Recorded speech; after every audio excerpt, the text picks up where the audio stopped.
রাষ্ট্রপতি মোহাম্মদ সাহাবুদ্দিনের পদত্যাগের পর দেশের পরবর্তী রাষ্ট্রপতি নির্বাচন ঘিরে রাজনৈতিক অঙ্গনে আলোচনা এখন তুঙ্গে। সম্ভাব্য প্রার্থীদের নিয়ে নানা নাম ঘুরে বেড়ালেও এখন পর্যন্ত কাউকে নিয়ে আনুষ্ঠানিক অবস্থান জানায়নি বিএনপি। দলটির শীর্ষ নেতাদের বক্তব্যে স্পষ্ট, চূড়ান্ত সিদ্ধান্ত হবে নীতি নির্ধারণী ফোরাম ও স্থায়ী কমিটির বৈঠকের পর।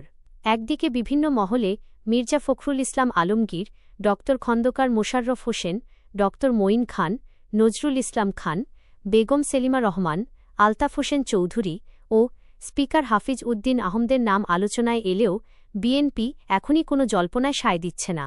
বগুড়ায় সাংবাদিকদের প্রশ্নের জবাবে মির্জা ফখরুল ইসলাম আলমগীর বলেন, রাষ্ট্রপতি পদে কে মনোনয়ন পাবেন সে বিষয়ে দলের কোনো বৈঠক এখনও হয়নি। একই সুরে বিএনপির সিনিয়র যুগ্ম মহাসচিব রুহুল কবির রিজভীও জানিয়েছেন, সর্বোচ্চ নীতি নির্ধারণী ফোরামের সিদ্ধান্তই এ বিষয়ে চূড়ান্ত হবে।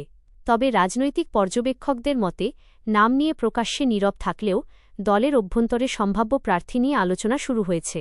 রাষ্ট্রপতি হিসেবে দলীয় জ্যেষ্ঠ নেতা নাকি জাতীয়ভাবে গ্রহণযোগ্য অন্য কোনো ব্যক্তিকে সামনে আনা হবে, এই প্রশ্নই এখন সবচেয়ে বেশি আলোচিত।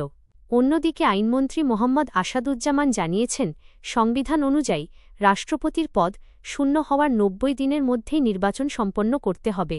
সে অনুযায়ী আগামী সংসদ অধিবেশনেই নতুন রাষ্ট্রপতি নির্বাচনের প্রক্রিয়া সম্পন্ন হওয়ার সম্ভাবনা রয়েছে।